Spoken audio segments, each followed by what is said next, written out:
Hola, ¿qué tal? Es un gusto saludarle, que hoy nos acompañe en este día martes, sobre todo para seguir hablando del arte y la Biblia.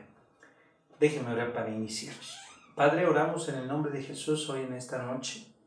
Seguimos orando por este tiempo, lo que tú tienes para nosotros y día a día mostrando tu amor y tu misericordia. Te pedimos en el nombre de Jesús que tú te muestres, hables a nuestro corazón a través del Espíritu Santo. En el nombre de Jesucristo estamos orando. Amén. Estamos hablando de Francis Schaeffer sobre el arte y la Biblia. ¿Qué relación tienen esto? Me quedé que él comentó, aunque no estaba de acuerdo él con Francis Bacon, en una de sus afirmaciones dice lo siguiente, y lo voy a leer textualmente, dice: por la caída el hombre cayó al mismo tiempo de su estado de inocencia, dice Francis Bacon, y del dominio que le fue dado sobre la naturaleza. Ambas perdidas, sin embargo, pueden incluso en esta vida ser reparadas en parte. La primera, mediante la religión y la fe, y la segunda, mediante las artes y la ciencia. Fíjense, cuánta razón diría precisamente Francis Schaeffer lo que este hombre dice, aunque no estaba de acuerdo en todo, ¿verdad? El planteamiento que tiene que ver de este estado de inocencia y el dominio que tenía sobre la naturaleza. En los últimos, dice Francis Schaeffer, en los últimos 50 años, los cristianos evangélicos en Inglaterra, en los Estados Unidos y en todo el mundo hubieran tenido esta visión de Bacon. ¿Cuánto hubieran anhelado que tuvieran esta visión? ¿Cuál era la visión? Bueno, que para poder ver lo que tiene que ver en el alma, bueno, trabajar la religión y la fe, y lo que tiene que ver con el dominio sobre la naturaleza, hacerlo en las artes y la ciencia. Por eso las artes y las ciencias tienen un lugar en la vida cristiana, no son periféricas, no están alrededor.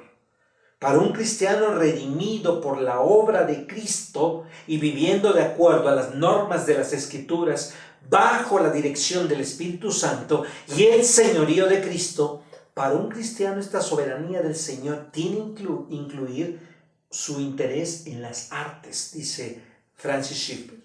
El cristiano debería usar estas artes para la gloria de Dios, no simplemente como folletos, no solamente como algo práctico y utilitario en un momento dado, dice Francis Schaeffer, sino como aquellas cosas bellas, por su misma belleza, deben glorificar a Dios. Por eso una obra de arte puede ser una doxología por una misma. El concepto de soberanía de Dios sobre el mundo parece que implica la esfera artística también, y hoy muchos cristianos responderán, a pesar de que toda la Biblia tiene un poco que decir sobre las artes. Concretamente, algunos dirían que los judíos no sintieron ningún interés por el arte debido a que las Escrituras les enseñó en los mandamientos. ¿Qué quiero decir con esto y qué quiere decir Francis Schaeffer con esto? No lo podemos decir que es precisamente por lo que no podemos decir si leemos la Biblia precisamente con cuidado. Ciertos número de creyentes que sostienen esta posición, y vamos a examinar con Francis Schaeffer el planteamiento que tienen que hacer. Por ejemplo, en el templo. En el templo, al igual que el tabernáculo, primero no fue planeado por los hombres. Fue planeado, dice Francis Schaeffer, por Dios. Una vez las Escrituras insiste el hecho que la idea y todos sus detalles viene de Dios mismo. David nos explica lo que dice el cronista, que dio a Salomón, su hijo, el modelo, el plano del pórtico del templo y lo que tenía que ver con sus casas. Todas estas cosas, dijo David, fueron trazadas por la mano de Jehová y me hizo entender las obras del diseño, dice David. En primer libro de Crónicas, capítulo 28, 11 y 19. No lo vamos a leer, bueno, podemos leerlo. Primer libro de Crónicas, capítulo 28.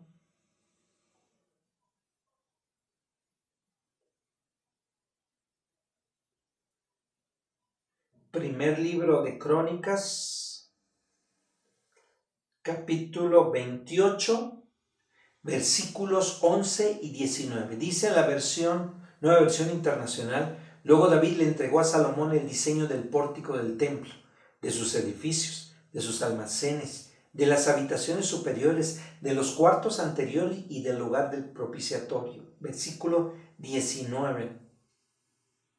Y todo esto, dijo David, ha sido escrito por revelación del Señor para darme a conocer el diseño de las obras. Diseño que tenía que ver con Dios. La experiencia que vivió David en todo lo que tenía que ver con el templo y su construcción no fue nada donde fuera sacado de la manga o fuera ambiguo. Tuvo que ver con realidades terrenas y medios terrenos, con cosas de este mundo a ras de suelo, pero era para glorificar al Señor a través de esto. Parte de la experiencia que precisamente tiene el rey David es esta revelación que recibe del Señor acerca de la manera en que el templo tenía que ser construido. David sabía exactamente cómo había de levantarse el templo de Jehová en Jerusalén. Fue porque Dios mismo se lo había dicho. De manera que David afirmó que él sabía cómo construir el templo porque el Señor le hizo comprender mediante su propio escrito. Por eso esta obra de arte sobre obra de arte. La obra de arte de Dios y Dios haciendo esto. Decoración sobre decoración. Dice Francis Schaeffer, adorno sobre adorno, belleza sobre belleza. Si podemos nosotros comprender cabalmente lo que se lee en el texto, captamos el profundo significado. Nos va a quitar el aliento, porque se trata de algo abrumadoramente bello.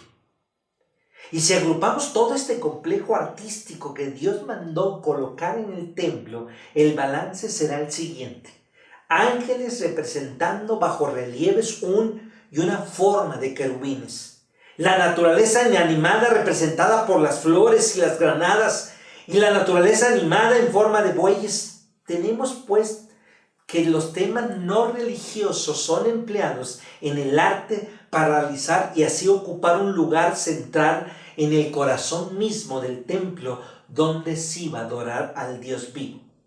Representa la creación y es atraído al centro mismo del ámbito que sirve para la adoración. Francis Schaeffer dice, quiere llamar la atención sobre el hecho que él esculpió en torno de los muros del templo, sus grabados de escultura de ángeles, querubines, palmeras, flores, etc. Él esculpió, dice ahí en la escritura, las paredes de la casa alrededor. Esto significa que no dejó ni un solo muro sin decorar. En el texto se pone énfasis en algo importante que nosotros no hemos considerado hasta este momento. Los querubines, las palmeras y las flores son colocados todos juntos. El arte representativo de las dos realidades, el mundo invisible, los ángeles, y el mundo visible, las palmeras y las flores. Ambas realidades aquí en el templo quedan unidas para poder ilustrar, dice Francis Schaeffer, la gran verdad de la existencia auténtica. Es como lo que hizo Miguel Ángel. Miguel Ángel trabajó con sus manos el mármol, dice Francis Schaeffer, en las grandes canteras italianas. El artista hebreo trabajó el bronce en un lugar geográfico, particularmente Sucón, Seradat, ahí, en un lugar adecuado donde había abundancia de arcilla y para hacer buenas formas para estos modelos. Por eso los artistas hebreos no eran diferentes de los hombres de hoy, no eran. Ambos viven en el mismo mundo. Tienen que tratar cuestiones técnicas que le planteaban al realizar esas varias obras de arte. Yo escuchaba hace muchos años a un teólogo para decir que estas artes de la gente no solamente se da entre los cristianos, sino también en gente que no es cristiana. Es decir, que hay gente que tiene esta habilidad que Dios, este talento que Dios le ha dado. En la música, en el arte, en la pintura, encontramos. ¿Qué hizo Jesús respecto al arte? Dice la Escritura en Números 21:8 que Jehová dijo a Moisés: haz una serpiente ardiente y ponle sobre un asta, y cualquiera que sea mordido y mirar a ella vivirá. Dice en Números 21:8. Un Moisés que obedeció, un Moisés que se prestó a construir una serpiente con metales que tenía en la mano. Cuando tomaron al pie de la letra la promesa divina, miraron a la serpiente de bronce y vivieron. Lo interesante aquí, dice Francis Schaeffer, y hay que subrayarlo ahí, es el hecho que Jesús se sirvió de este incidente y de esta obra de arte. Para Francis Schaeffer, toma esta obra de arte que se hace en un momento histórico y lo va a ocupar como una ilustración de su propia muerte sobre la cruz. Y dice Jesús: como Moisés levantó la serpiente en el desierto, así es necesario que el Hijo del Hombre sea levantado, para que todo aquel que en él crea no se pierda, mas tenga vida eterna. Juan capítulo 3, 14 y 15. Y como Moisés levantó la serpiente, es decir, la toma como modelo Jesús. Y esto es a modo, dice Francis Schaeffer, de ilustración, la representación artística que le sirvió a Jesús para explicar el significado central de su muerte expiatoria. Y él dice, Francis Schaeffer, hay que prestar atención en esto. ¿Qué empleó el Señor para su ilustración? Una obra de arte. Si alguien quiere objetar, porque habrá alguien que quiere objetar ahorita lo que estamos diciendo, dice Francis Schaeffer, sí, claro, los judíos tuvieron que romper esa obra de arte en pedazos. Francis Schaeffer lo sabe. Este piadoso rey Ezequías precisamente dio la orden, ahí en el segundo libro de Reyes 18:4. Ahí está. Todavía más, Dios se complació de aquel acto del rey Ezequías, pero no es la cuestión que nosotros estamos hoy preguntando. ¿Por qué Ezequías rompió la serpiente de bronce? ¿Por qué la rompió? La respuesta la encontramos en el mismo texto. Dice: se hizo pedazo la serpiente de bronce que habla hecho por Moisés, porque quemaba el pueblo judío incienso en los hijos de Israel, y lo llamó Neustán, cosa de bronce. ¿Por qué destruyó Ezequías? Ahora pregunta Francis Schaeffer, la obra de arte. ¿Por qué? ¿Por qué? ¿Porque era una obra de arte? ¿La destruyó? Tenemos que decir, Francis Schaeffer, no porque fuera una obra de arte, sino porque Dios mismo, en su última instancia, era el responsable de su existencia, y Él mismo le dio órdenes a Moisés para que la construyera. Y se la hizo pedazos, Ezequías, a esta serpiente, no por la representación, sino porque se había convertido en un ídolo. Y lo que resulta malo en cualquier representación artística, no en su existencia, sino en la forma del arte que es usada, le dieron un mal uso a esa obra de arte. Francis Schaeffer dice, por eso tuvo que ser destruida, porque entonces la ocuparon como un ídolo. Lo voy a dejar aquí y vamos a orar para terminar. Padre, oramos porque seguimos hablando del arte y la Biblia a la luz de Francis Schaeffer. Toda esta semana, alusivo al mes de la Biblia, enséñanos de lo que hoy tenemos que aprender en nuestras vidas. Seguimos orando por este tiempo, seguimos orando por las necesidades, seguimos orando por el proyecto de las despensas y por cada uno de mis hermanos en sus casas trabajando, y que tú los sigas guardando en el hueco de su mano. En el nombre de Jesús oramos, Padre. Amén. Gusto saludarte. Dios te bendiga. Hasta pronto. Bye.